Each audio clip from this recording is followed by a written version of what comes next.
né? Legal. Ô Sheila, falando um pouquinho da liderança humanizada, já que você falou de pessoa, de escutar o colaborador, hoje ele quer ser ouvido, o que que você entende da empatia?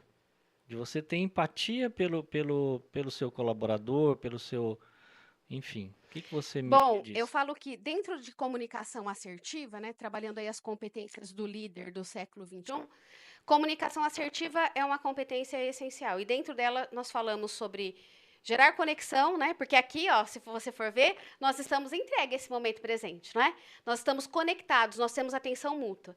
E um ponto muito importante para que você possa escutar de fato é a empatia.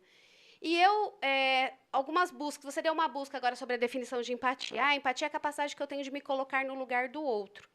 Impossível eu me colocar agora no teu lugar, né? Porque daí vem a física, dois corpos, não ocupam o mesmo lugar no espaço. E eu aprendi, né? Estudando sobre inteligência emocional, sobre essa escuta empática, que a empatia é a capacidade que eu tenho de me colocar ao lado do outro, enxergar o que ele enxerga, mas sentir o que ele sentiria caso eu estivesse na situação experimentada por ele, mas eu carrego os meus sentimentos, eu carrego a minha história, né?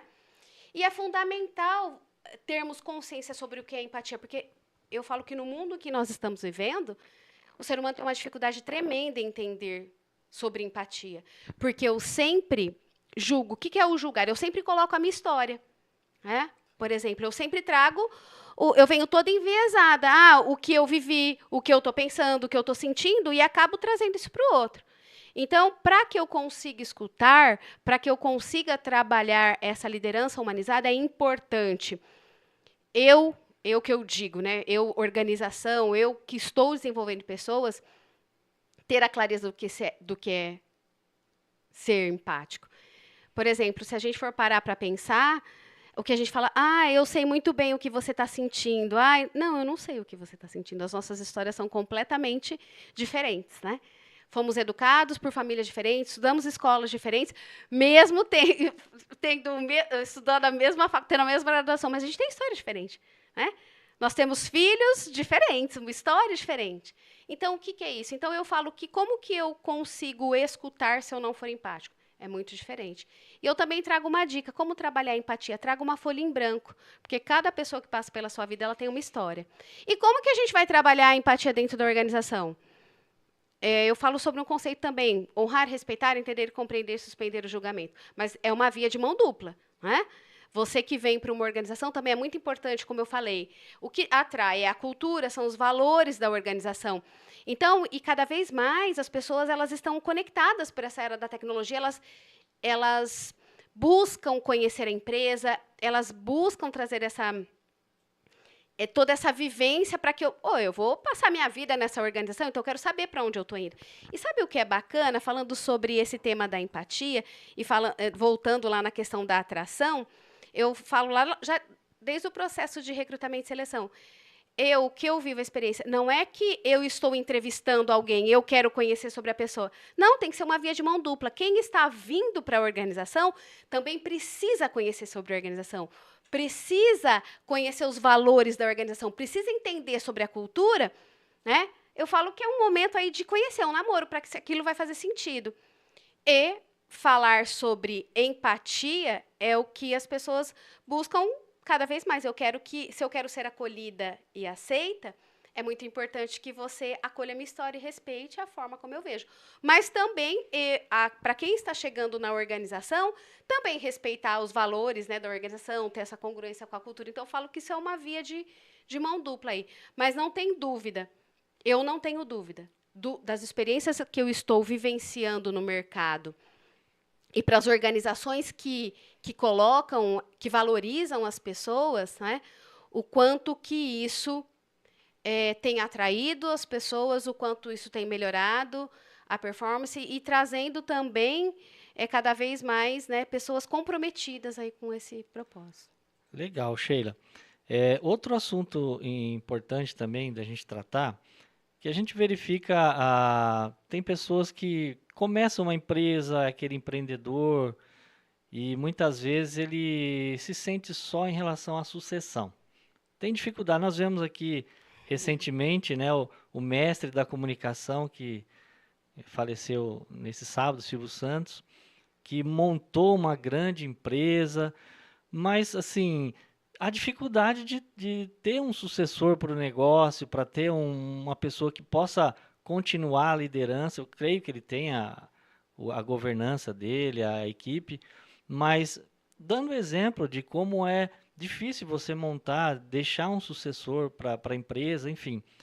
Como desenvolver isso dentro das empresas, Sheila?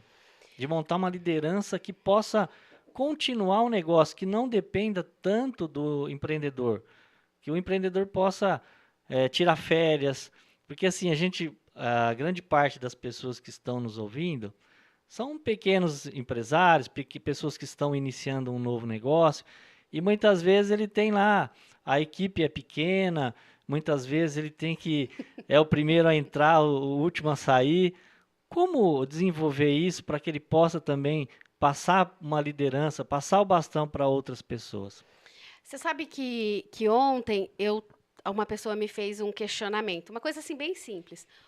Olha só, né, falando de um pequeno empreendedor, eu vou trazer vários cenários. Falando de um pequeno empreendedor que eu conheço, eu admiro esse profissional, ele é um autodidata, enfim. Só que eu conheço essa pessoa há mais de 20 anos. E eu acho o trabalho dele incrível, mas eu nem consigo entrar muito, né, discutindo sobre isso. E aí, ele traz uma reclamação para um grupo de amigos que os filhos não querem seguir com o próprio negócio. E aí, a pessoa me trouxe isso e eu peguei e falei assim, você já parou para pensar? Faz 23 anos que eu conheço essa pessoa, eu tenho uma admiração pelo trabalho dele, mas ele reclama do trabalho dele todo dia. Bom, então para você que é um pequeno empresário, se você reclama do teu trabalho todo dia, se você não é grato pelaquilo que você tem, você acredita mesmo que teus filhos vão querer ser infelizes? Não é? E aí também você falar para o teu filho, não, você tem que estudar para ter uma vida diferente da minha. Não, isso aqui não é para você. Então aí você já começou a programar a mente do teu filho, se você pensa na questão do teu sucessor. Nada tá bom. Você acha mesmo que alguém vai querer te suceder? As pessoas buscam ser acolhidas e aceitas, estão buscando ser felizes, elas buscam realização. Diferente do meu pai, que veio do sítio, e nem o meu pai, em 1970, ele se rebelou, saiu do sítio e foi para a cidade. Porque, tá entendendo? Então, já tem esse ponto. E aí, o que acontece dentro da organização? Se você vai ter um sucessor natural, como você está trabalhando isso? Mas o primeiro, eu quero dizer, cuide das suas palavras, cuide do seu mundo. Eu sinto prazer em fazer o que eu faço. O meu trabalho é um presente. Eu não sei se os meus filhos vão me suceder, por qual motivo? Porque eles têm as escolhas dele. Mas eles reconhecem o prazer que eu tenho pelo meu trabalho. Agora, vamos olhar para dentro da organização. Eu conheço inúmeros empresários com essa dificuldade. Eu não consigo tirar férias. E aí, eu também faço uma pergunta para os meus clientes. Quando alguma coisa não está saindo certo, a primeira pergunta que você precisa fazer para você, aonde eu estou errando? E o errar não é de condenação, é o que eu preciso fazer diferente. Se não existe dentro da cultura da empresa formar sucessores, porque ainda existe muito viés. Para que eu vou formar alguém? Porque se alguém melhor do que eu, vou perder a minha posição. Não tem como você crescer se você não preparar alguém. E eu trago, dentro das organizações que eu trabalho, quais são as competências essenciais para o líder formar sucessores. Só que também desenvolver pessoas não é milagroso. Tem um monte de gente falando aí da varinha mágica que chega piririm, piririm. Não é assim, né? Então isso é importante para que, primeiro, né, para quem está nos ouvindo, como você tem falado aí da tua empresa, do teu negócio? Eu não quero que meu filho trabalhe comigo. Bom, então aí você já, né? Aí isso não é legal, isso não é vida. Então, mas agora dentro de uma organização, eu conheço uma organização admirável com 17 mil funcionários que tem uma pessoa que estudou comigo e hoje ele é o CEO da organização. 20 anos, ele foi formado para estar nessa cadeira. E é um cara incrível, entendeu? Mas é essa cultura, trazendo essa cultura de formar sucessores. E também a gente precisa estar atento, porque tem muitas empresas ainda que, assim, para que eu vou formar alguém melhor do que eu que vai tomar o meu lugar? Não. E eu digo, se você é um líder, você não tira férias, tem alguma coisa errada. Se a sua equipe não está performando, o que você está fazendo para mudar isso? Né? E trazer como missão mesmo, diante dos programas de desenvolvimento, porque eu falo que treinamento é igual banho, a gente precisa ter todo dia, tem que estar claro, dentro da cultura da organização, formar sucessores. E se você não está formando alguém, você vai ficar, né? Primeiro, você não vai crescer, e outra, a gente não sabe como você... A gente não sabe o que vai acontecer amanhã, não é verdade? Sim, legal. É fácil? Não é fácil, mas é possível. Mas para que eu faça, eu preciso ter a atitude, né? Que a gente falou sobre a coragem de começar. Eu posso não ter feito isso até ontem, mas a partir de hoje eu posso fazer diferente. Legal, pode começar, né? Pode começar, Pode não é? começar. Se você não tem essa cultura aí de formar pessoas, de formar sucessores, você pode começar. Mas primeiro passo, o que você está falando da tua empresa? Muito bem. É algo para se pensar. Se você não tem prazer em ir para a tua empresa, se o teu negócio é um peso, né? Eu não estou falando do mundo encantado de Bob, não, porque problemas todos nós temos, né? Eu também substituo problema por desafio, todos nós temos, mas a escolha é nossa, de como a gente quer fazer, né? Você fez uma escolha. Sim. Legal, Sheila. Você fala também, Sheila, como você já disse, eu vi na sua apresentação inicial, que você lida também com verificar comportamento de pessoas, verificar a forma como a pessoa se porta dentro da empresa. Fala um pouquinho sobre comportamento, sobre o que o gestor, o que o colaborador, enfim, o que ele precisa ter para ter um comportamento que valorize o ambiente que ele está inserido. Tá. Falando sobre a questão comportamental, né? A gente fala também sobre a análise de perfil comportamental.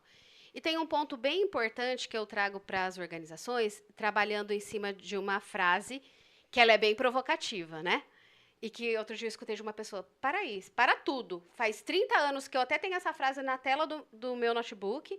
Trate o outro como você gostaria de ser tratado, substitua por trate o outro como o outro gostaria de ser tratado. Eu não estou falando de educação, gentileza e cordialidade, porque eu sempre falo dos meus treinamentos. Peraí, gente, para mim, educação, gentileza e cordialidade é uma questão essencial, é necessidade vital, como tomar banho, escovar os dentes e alimentar. Eu não estou falando sobre isso.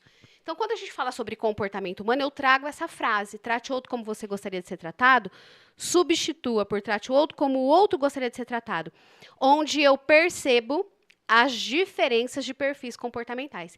E isso é fundamental para a liderança. Entender, por exemplo, se você for olhar na tua família, você tem um realizador, um comunicador, tem você já num perfil da cautela, trazendo essa questão disruptiva para vir para o lado do comunicador, faz sentido? E aí, o que no passado lá, quando eu ingressei no mercado de trabalho? O certo ou errado? Esse perfil é melhor? Não, todas as pessoas podem se desenvolver quando a gente fala sobre comportamento, nessa esfera, né, de analisar aí os perfis comportamentais. Falando sobre uma questão de o que eu tenho observado do comportamento, principalmente da liderança, das pessoas que estão numa posição de liderança, as dificuldades que elas têm em entender isso. Opa, que eu disse, essa é a realidade. As pessoas têm dificuldades. Por quê? Porque eu escutei, lá na década de 80, que o líder nasce pronto. E isso não é verdade.